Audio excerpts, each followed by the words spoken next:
เอาพี่น้อยเปิดผ้ามากะอยู่เฮือนอยู่ซานเนาะแต่เศร้าๆพี่น้อยนี่อากาศยังแสงแดดยังอ่อนๆอยู่นี่จ้ะกับทักทายสวัสดีเด้อสวัสดีพ่อแม่พี่น้องหมดสุขทุกคนก็ยินดีต้อนรับ2อาตูนแนลเส้นเก่าเส้นเคยพี่น้องเนาะมื้อนี้เบาตูนเมื่อวานนี้เบาตูนก็ว่าสิไปเสียหญ้ากับน้องบองแต่ว่าคือสิไปบ่ได้มื้อนี้เพราะว่าพอดีทางไอ้เคยของบ่ตูนเพิ่นมาบอกเมื่อเช้านี้บอกให้บ่ตูนซื้อเลขแต่ว่าก็ให้เพิ่นมาเบิ่งก่อนว่า ถ้าสิซื้อแม่น ซื้อเท่าใดซื้อจักอันซื้อจักโตซื้อจักเส้นให้เพิ่นมาเบิ่งก่อนพี่น้องทางไอ้เคยของบ่ตูนนั่นเดี๋ยวเพิ่นมาเบิ่งแล้วเลยจดไว้เลยนะเจียจดแล้วก็บัดแล้วบ่ตูนจะไปเข้าในเมืองจะไปซื้ออยู่ในเมืองเอาบางเทื่อก็ไปนำกันกับเพิ่นไปซื้อเหล็กซ้ำใดเหล็กแนวใดพี่น้องแต่ว่าก็สิให้เพิ่นจดเลยเพราะว่าเพิ่นก็ผู้หนึงละเป็นคนจอดเหล็กเพราะว่าเฮือนเพิ่นเฮ็ดเองพี่น้องเฮ็ดเองเลยเฮือนโครงสร้างเหล็กเพิ่นจอดเองเลยเฮ็ดเองเลยให้เพิ่นมาซอยสิว่าสิเอิ้นว่าจ้างก็บ่ได้ บ่แม่นจ้างดอกเพิ่นมาซอยพี่น้อง แล้วก็ตอนนี้น้องสายเพิ่นกำลังเอารถก็สิไปส่งน้องบองก่อนไปส่งน้องบองไปสวนก่อนมาแล้วจึงสิมาเบิ่งเงินมาแล้วจึงสิมาเบิ่งสิมาพาไอ้เคยเบิ่งอันนั้นก่อนมาแล้วสวัสดีเด้อ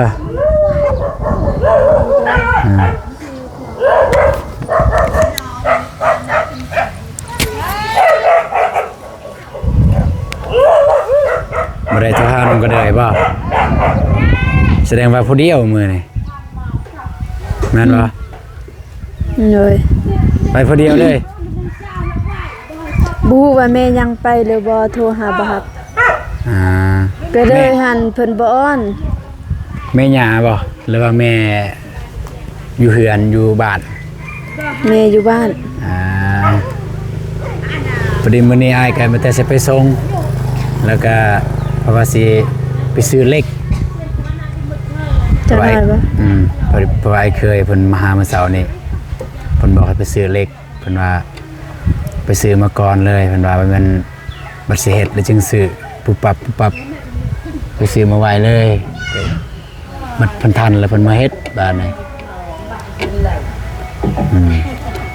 บ่แม่นแม่ก็สิไปนำบ่สิแม่นแม่สิไปนำแม่ก็สิไปนำพี่น้องเอ้ยแม่ก็สิไปนำสิขี่รถนำน้องทรายหั่นเด้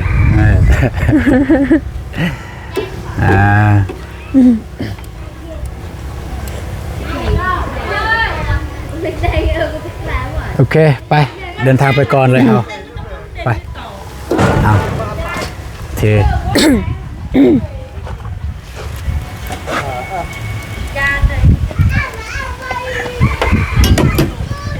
ไป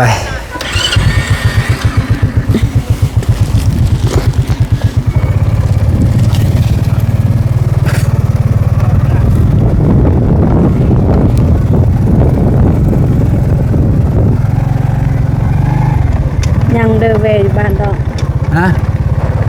ไปเวอยู่บ้านอีกสิเอาเล็กเวกอ้ายนี่ใส่การบ่ได้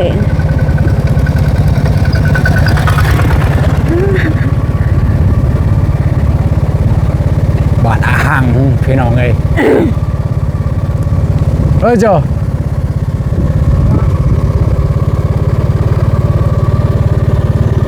เด็กเอาเด็กแวกอยู่เหือนบ่เลย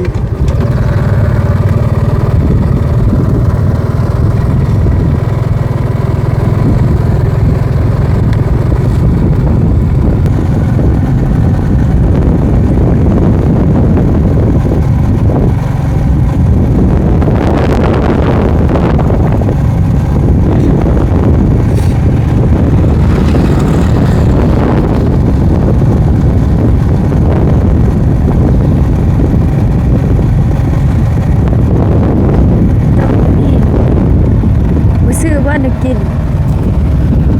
จักหน่อยเดี๋ยวมาแต่ซื้อเล็กเดี๋ยวสิซื้อไปให้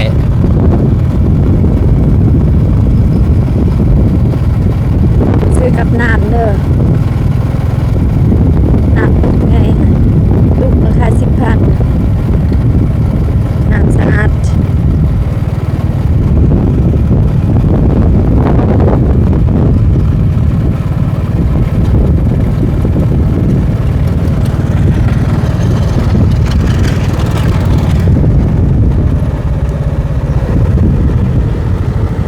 เด้แม่เจ้าก็ลง 3 คนแล้วเลยมื้อนี้ ทันได้แม่ 3 คนแล้วเลย làm cho ai lên lại rồi rồi hả này tao Phải. rồi mà rồi nó phải ก็มื้อนี้พิเศษแม่บ่ตูนมานำพี่น้องแสดงว่าเล็กแวกนี่มีแล้วอยู่นี่แม่นบ่ไปเดี๋ยวสิพาไปเบิ่งพี่น้องก็น่าจะแล้วอยู่มื้อนี้3 คนพี่น้องเอ้ยอ่า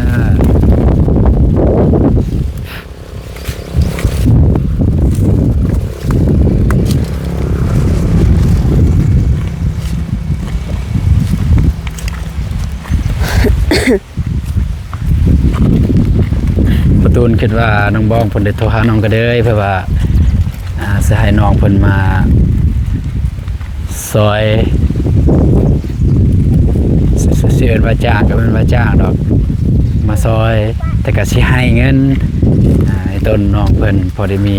รายได้แต่ว่าน้องก็เด้ยเพิ่นบ่ได้เปิดออนแต่แน่นอนแล้วน้องเพิ่นบ่ได้อยู่บ้านดอกน้องก็เด้ยแต่ตอนมาได้น้องเพิ่นหยุดบ่ได้ไปมื้อนั้นแหละน้องเพิ่นบ่ได้ มาจะน้อยซื้อมากับมะม่วงเด้อ ฮะ มะม่วง ซื้อมะม่วง มะม่วงสุก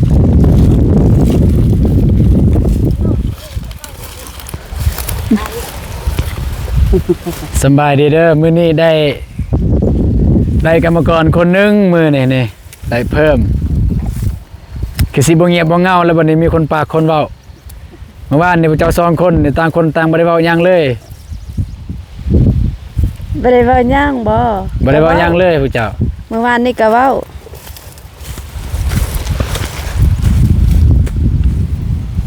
อืม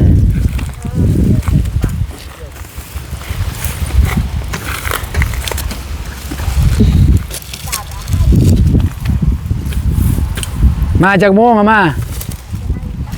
ฮะจะมาจากโมงโมงไม่เช่หรอก 8 โมง 8 โมงนี่ก็8 โมงเด้นี่เพิ่นหากันมาฮอดนี่เสียใหม่ๆอยู่ หากฮอดอีสังอันนี้ก็เสียแล้วมาโดนแล้ว เพิ่นประมาณ8 โมง แม่บ่ฮู้แม่เห็นบ่ เอง พุ่นเฮ็ดบอลที่มันขึ้นแล้วพุ่น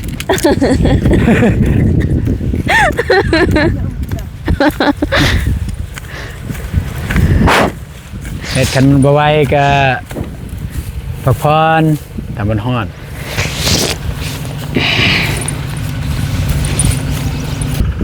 อีหยัง มาไว้จะหน่อย มันก็อิงตามแล้วอิงตามว่าแล้ว กินข้าวไว้หั่นนะ อ๋อ เพราะว่ากินข้าวตอนเช้านี่บ่ค่อยกินบ่ได้ สิกินหยังล่ะ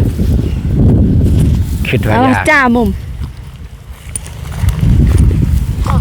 มันจ้าปลานี่กี่ รอนี่ขี้เอามาไม่จ่าย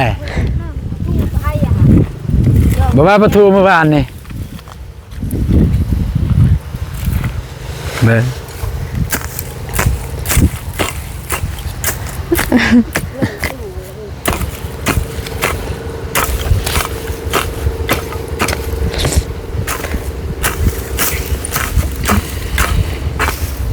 một lời lật lạ đầy một lần rồi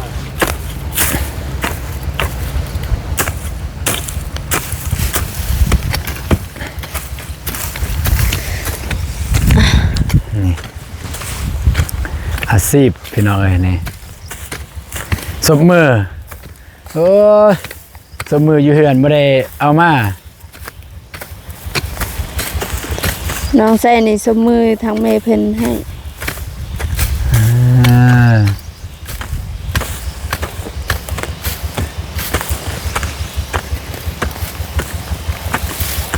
หยุดก่อนหยุดก่อน อยู่ได้ยัง คันบ่นี่ ยัง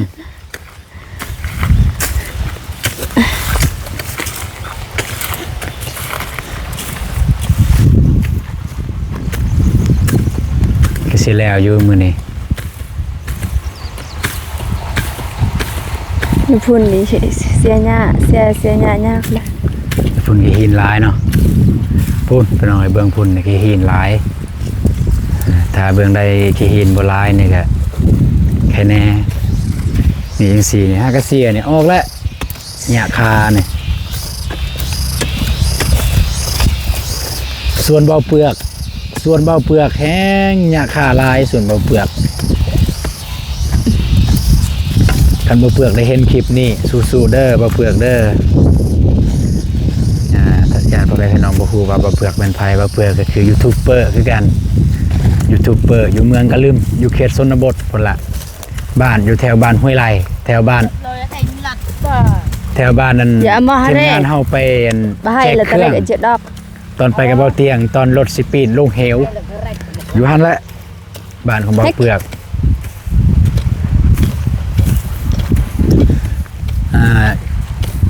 ทางพุ่นในยูทูบเบอร์ทางพุ่นนี่สู้อีหลีพี่น้อยเพราะว่า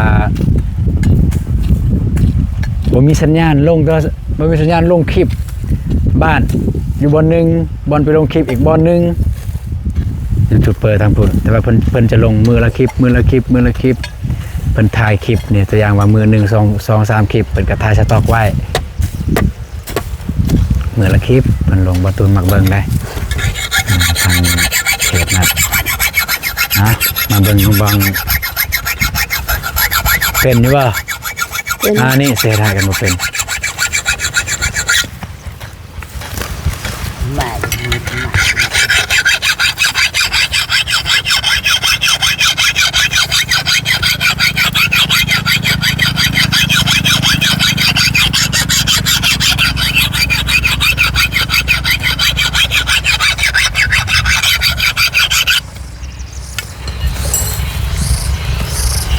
เป็นประจำของเบลเลยนะเนี่ย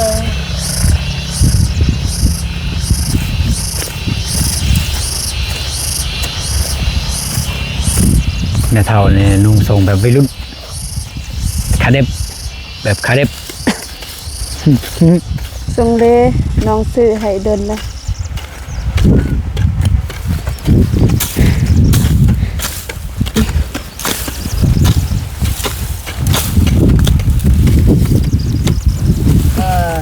ต่างหลัง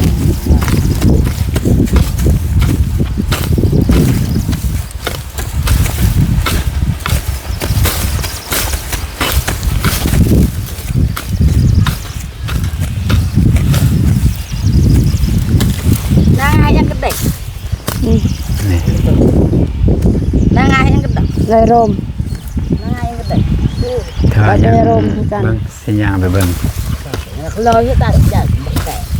อันดูหูเอาไปจังหาง่ายมามาได้ขัดลงตัก ประมาณนี้ ลี่มันลอย คือน้องบองเพิ่นว่าเมื่อวานนี่แหละคนเบิ่งมันสิน้อยแต่ว่าคนเฮ็ดมันหลาย เสร็จเลยพวกโอกาสได้ลงตักไม่ไม่เกลกละหันเบะติเจอเนาะติอาเลยลังเป้งหัว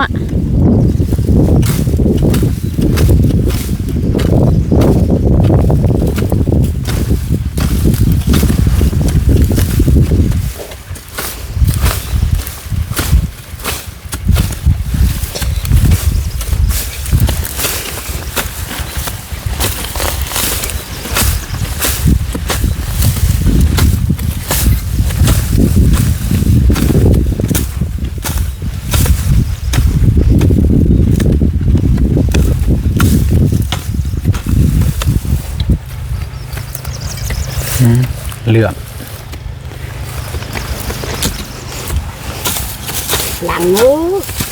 cô đã lên lặng nào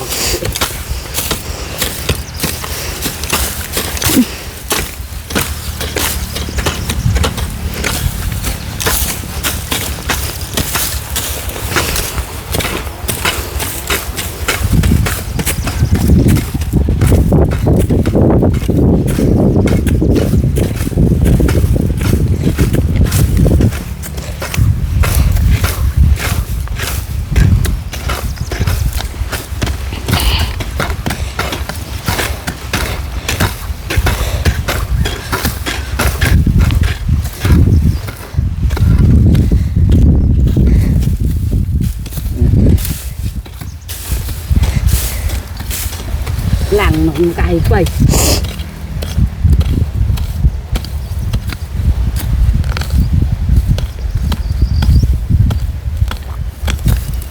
là ซีมือการเสียหยะต่างเด้เนี่ยนี่ต่างเสียหยะนันต่างมองแบบจับปันไม่เท่าแบบจับปัน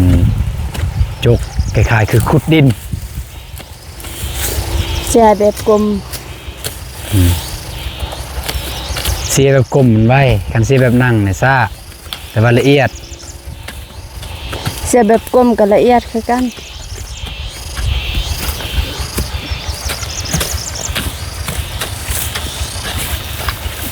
cứ châm chở cứ đâm đưa được sọt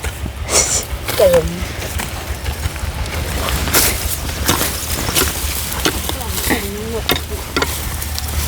cô biết long chở chở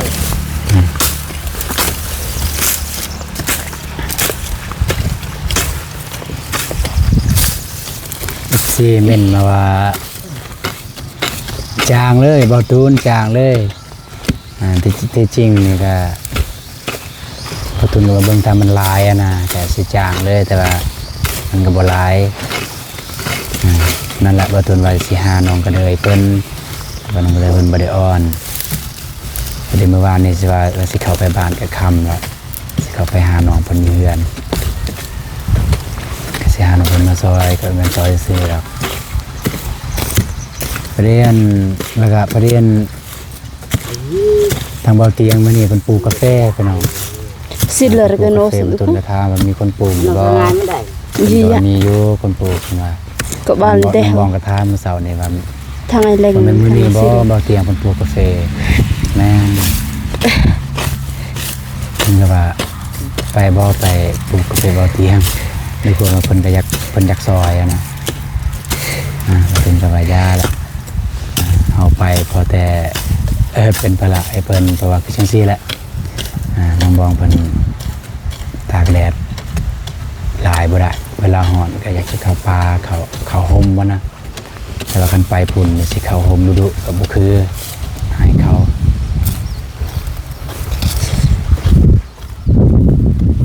แล้วก็พอดีทางประตูประเด็น ให้กับมุมกันโนสเกอร์ไม่อิงดัง นัดบอกไปสื่อเล่น là ở nó rau กันโนส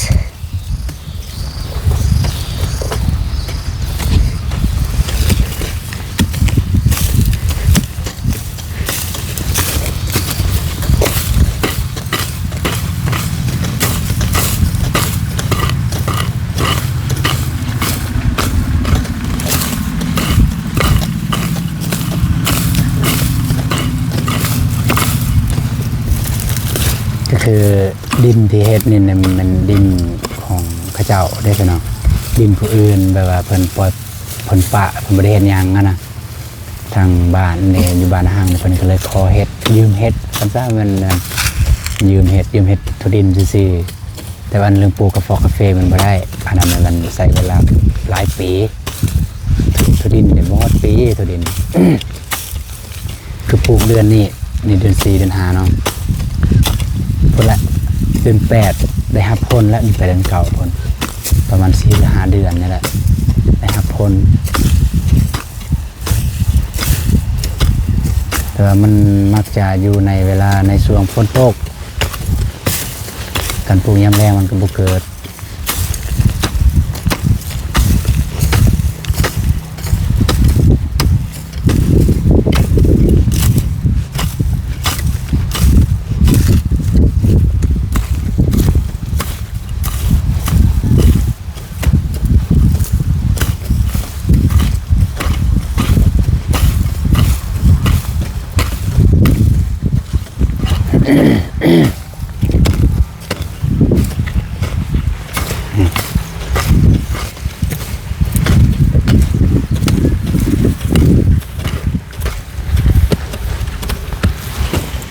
ยิ้มยิ้มยิ้ม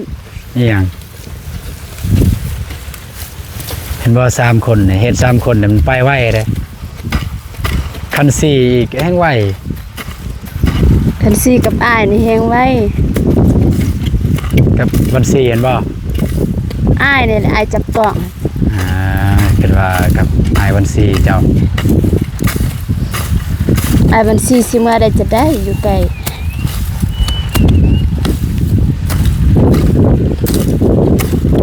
นี่คือเหตุผลหนึ่งนะพี่น้อง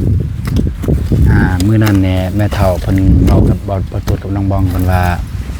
ปีหน้าได้บ่เพิ่นว่าแต่งประเดเพิ่นว่าไอ้ต้นวันสีเพิ่นว่าบ่ได้มาร่วมเพราะว่าหาก็ไปเป็นพลทหารยังบ่ทันได้จบเป็นหยังแล้วไปทางค่ายทหารเพิ่นบ่ได้อนุญาตเมื่อบ้านในช่วงแรกๆกันนะ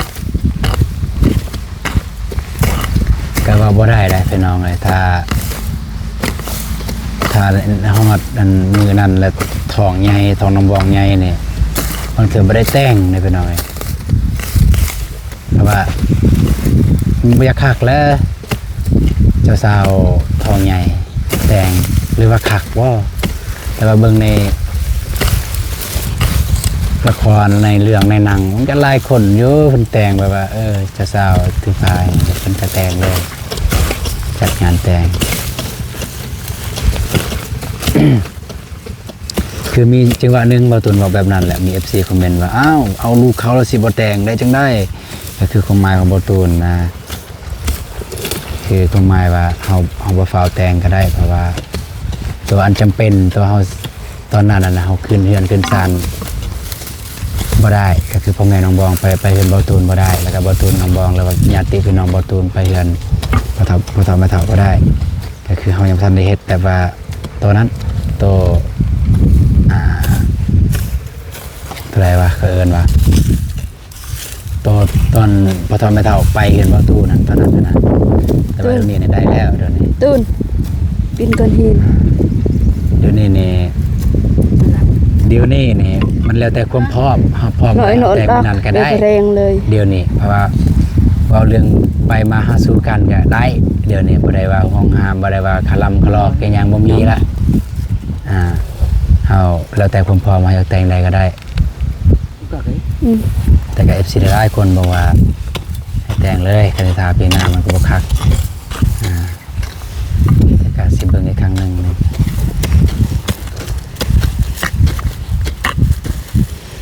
แต่บ่ถึงก็อยากแต่งเลยให้แบบให้มันวิดให้มันแล้วไวให้มันวิดปะไว้ดนมันก็ค้างอยู่ในใจก็คิดแล้วเฮายังมีงานอันนี้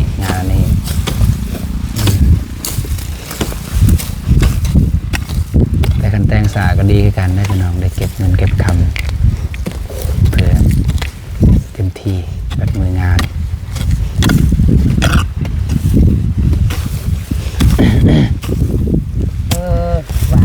โอเควันนี้ก็จะได้กลับก่อน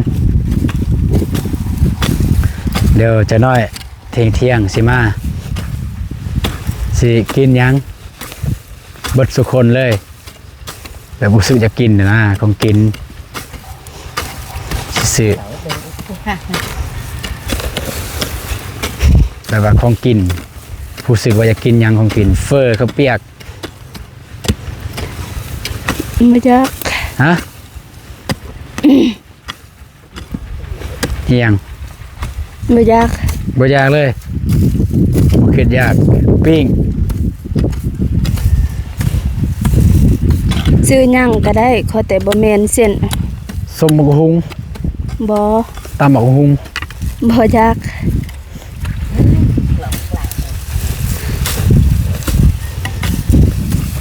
โอเคครับตอนนี้บ่คิดยากหรอกตอนนี้บัดหิวจังหน่อยนี้อีหยังก็ได้แม่นบ่ตอนนี้น่ะบ่คิดยากหยังบัดอยากเข้าจังหน่อยนี้หยังก็ได้แต่ว่าคันค่อยมาซ่าเนี่ย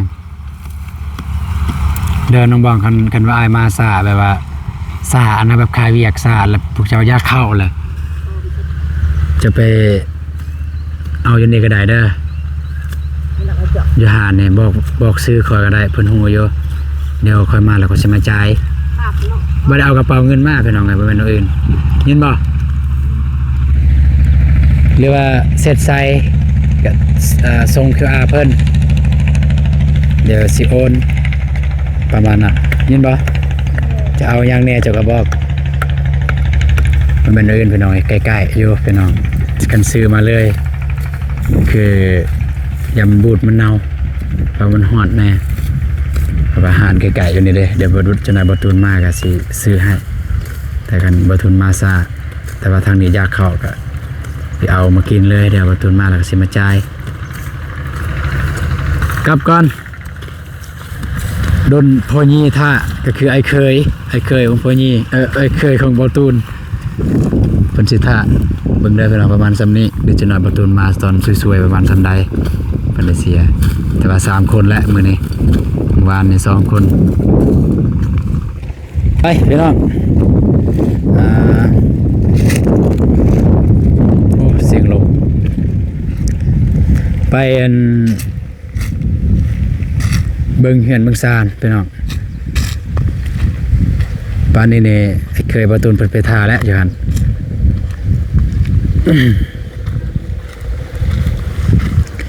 โอเคพี่น้องเอ้ยก็ไม่ได้ว่าสำหรับคลิปนี้ก็ไม่ได้มีหยังหลายพี่น้องมาตูนมาส่งแล้วก็มาถ่ายให้เบิ่งหน้าเวียกคือเก่าพี่น้องแล้วก็มื้อนี้พิเศษก็คือมีแม่บ่ตูนเพิ่นมาเฮ็ดซอยเมื่อวานนี่มันเป็นมื้ออื่นเมื่อวานนี่แม่บ่ตูนไปหาลูกสาวเพิ่นคือน้องสาวของบ่ตูนแม่ก็เลยบ่ได้มานำประเด็นมื้อนี้เพิ่นบ่ได้ไปไสเพิ่นก็มาแม่ก็โดนๆแล้วเด้บ่ได้เฮ็ดเวียกได้แต่ว่าทางเฮาก็บ่ได้ให้เพิ่นเฮ็ดเวียกกันนะให้แต่เบิ่งลูกเบิ่งหลานเพื่อนไปทางใดแม่นะแต่ว่านี่เพิ่นได้ต้นน้องบองเพิ่นแล้วก็อันนี้เนาะโอเคพี่น้องสำหรับคลิปนี้สิได้จบคลิปเพียงเท่านี้ก่อนเด้อพี่น้องเดิมแต่ว่าเจอกันในคลิปต่อไปเนาะสิเป็นจังใดก็อย่าลืมติดตามเบิ่งเนาะพี่น้องเนาะไปเจอกันในคลิปต่อไปเด้อพี่น้องเด้อสบายดีเด้อไปคนรถทางหลังเด้อ